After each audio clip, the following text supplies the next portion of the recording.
संस्कार science academy की digital classes में एक बार फिर से आपका स्वागत है। कैसे हो आप लोग? आशा करता हूँ कि सब स्वस्थ होंगे, खुश होंगे। प्यारे बच्चों, पिछले वीडियो में अपन अध्ययन कर रहे थे अव्ययी भाव समास के विषय में, और अव्ययी भाव समास के विषय में अपन ने अध्ययन किया कि वह समास जिसमें पूर्व पद अव्यय और उत्तर पद संज्ञा होता है वह अव्ययी भाव समास कहलाता है। इसका समस्त पद होता है वो नपुंसकलिंग का एक वचन होता है। इसमें पूर्व पद प्रधान होता है। इसके कुछ एग्जाम्पल अपन ने पिछली कक्षा में देखे, अब बाकी देखते हैं इस कक्षा में। अपन ने पिछले वीडियो में देखा था तीन अव्ययों के आधार पर समास विग्रह किस प्रकार से करते हैं। कौन कौन से अव्यय थे वो? अनु, उप और निर। अनु अव्यय होने पर उत्तर पद में षष्ठी विभक्ति का प्रयोग करके आगे पश्चात या योग्यम लिखा जाता है। निर अव्यय होने पर उत्तर पद में षष्ठी विभक्ति का प्रयोग करके आगे अभवः लिखा जाता है। उप अव्यय होने पर उत्तर पद में षष्ठी विभक्ति का प्रयोग करके आगे समीपम लिखा जाता है। अब देखते हैं अपन आगे। प्यारे विद्यार्थियों, यदि पूर्व पद के स्थान पर यथा अव्यय होता है, कौन सा अव्यय? यथा अव्यय, तो उसका समास विग्रह करने के लिए अपन यथा को छोड़ देंगे। उत्तर पद में द्वितीय विभक्ति का प्रयोग करके, कौन सी विभक्ति का बेटे? द्वितीय विभक्ति का प्रयोग करके आगे यथा का अर्थ लिख देंगे अनतिकर्मे। अनतिकर्मे मीन्स होता है के अनुसार। अनतिकर्मे मीन्स होता है के अनुसार। तो यथा अव्यय होगा तो उत्तर पद में द्वितीय विभक्ति का प्रयोग करके आगे क्या लिखेंगे? अनतिकर्मे। जैसे यथा शक्ति, यथा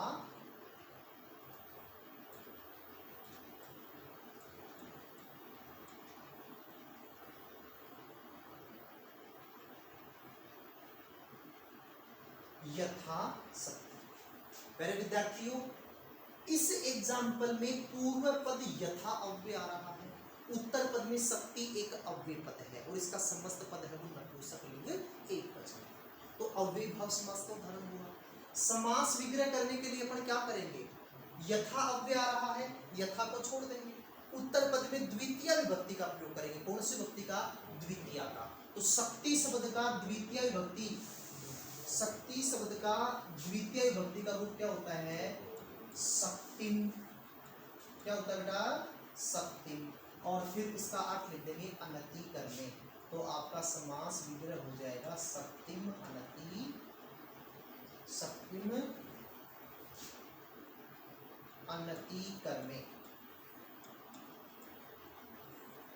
जैसे यथा बलम, यथा बलम।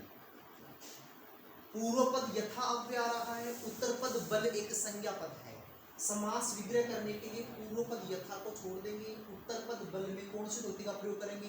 द्वितीय विभक्ति का।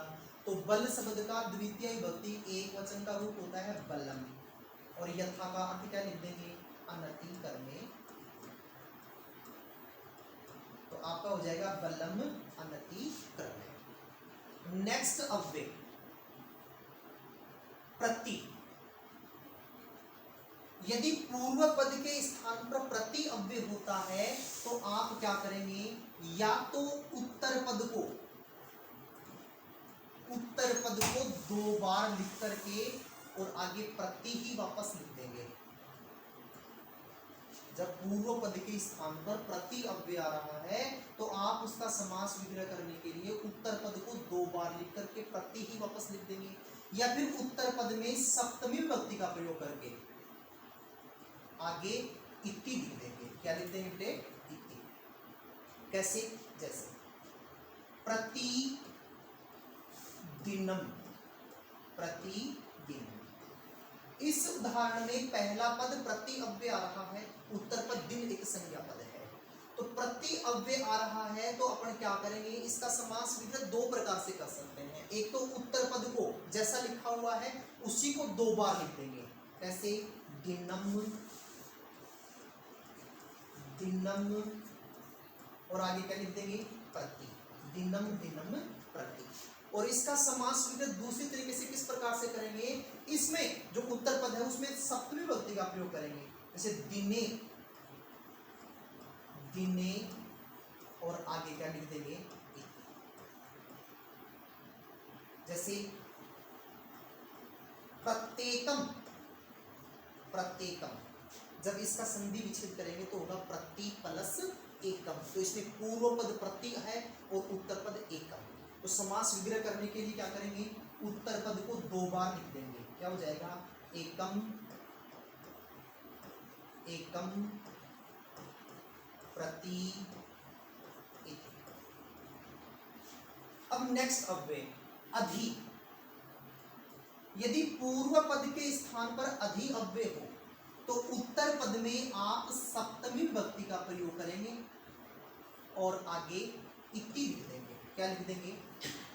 पूर्व पद में अधि अव्यय होगा तो उत्तर पद में सप्तमी विभक्ति का प्रयोग करके इति लिख देंगे। जैसे अधि हरि, अधि हरि। इस उदाहरण में पहला पद अधि अव्यय है और उत्तर पद हरि ईश्वर एक संज्ञा पद है। समास विग्रह करने के लिए क्या करेंगे? अधि अव्यय को छोड़ देंगे। उत्तर पद में सप्तमी विभक्ति का प्रयोग करेंगे। हरि शब्द का सप्तमी विभक्ति एक वचन का प्रयोग रूप होता है हरऊ, और आगे क्या लिख देंगे? इति, हरऊ इति। जैसे अधि रामम, अधि रामम। इसमें भी पूर्व पद अधि अव्यय आ रहा है और उत्तर पद राम एक संज्ञा पद है। तो समास विग्रह करने के लिए अधि को छोड़ देंगे। राम शब्द में कौन सी विभक्ति का प्रयोग करेंगे? सप्तमी का। राम शब्द का सप्तमी विभक्ति एक वचन का रूप होता है राम ने, और आगे क्या लिख देंगे? तो ये पढ़ा अपन ने 6 अवयवों के आधार पर समास विग्रह करना। प्यारे विद्यार्थियों, एग्जाम में आपको समास विग्रह भी करवाया जा सकता है और समास विग्रह देकर के समस्त पद भी बनाया जा सकता है। तो अभी तक अपन ने पढ़ा था समस्त पद से समास विग्रह किस प्रकार से करते हैं। अब एक बार थोड़ा सा बता देता हूं आपको, जब समास विग्रह दिया हुआ हो तो उसका समस्त पद में कैसे बदलते हैं। अपन देखते हैं एक एग्जाम्पल।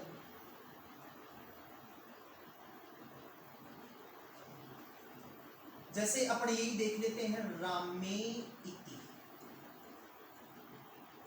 रामे। इसमें आपको पहचान किस प्रकार से करनी है कि ये अव्ययी भाव समास का उदाहरण है। प्यारे विद्यार्थियों, यहां पर आपको उत्तर पद के स्थान पर जो अव्यय होते हैं उनके अर्थ मिलेंगे।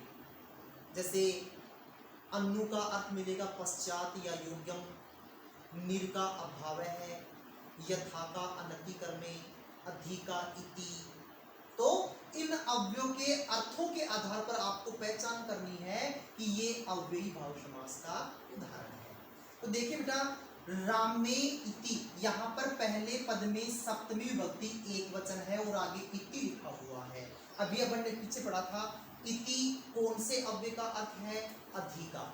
तो अब आप क्या करेंगे? इसका समस्त पद बनाने के लिए जो ये उत्तर पद के स्थान पर जिस अव्यय का अर्थ लिखा हुआ है उसको पहले लिख लेंगे। तो इति कौन से अव्यय का अर्थ होता है? अधि का। तो आप पहले क्या लिख लेंगे? अधि। और फिर इसको राम शब्द को मूल रूप में लिखेंगे और इस समस्त पद को नपुंसक लिंग में बदल देंगे। तो आपका समस्त पद बनेगा अधि राम। जैसे एग्जाम्पल अपन देखें, नद्याः समीपम, नद्याः समीपम। देखिए, नद्याः समीपम में समीपम कौन से अव्यय का अर्थ है? उप अव्यय का। तो आप इसका समस्त पद बनाने के लिए क्या करेंगे? पहले उप लिख लेंगे और फिर यहां पर नद्या, नदी शब्द का रूप है तो नदी लिख देंगे। आपका समस्त पद बढ़ जाएगा उपगति। तो ये था आपका समास विग्रह से समस्त पद बनाने का तरीका। आशा करता हूँ कि इतना सभी विद्यार्थियों को समझ में आ गया होगा। अब मिलते हैं नेक्स्ट वीडियो में।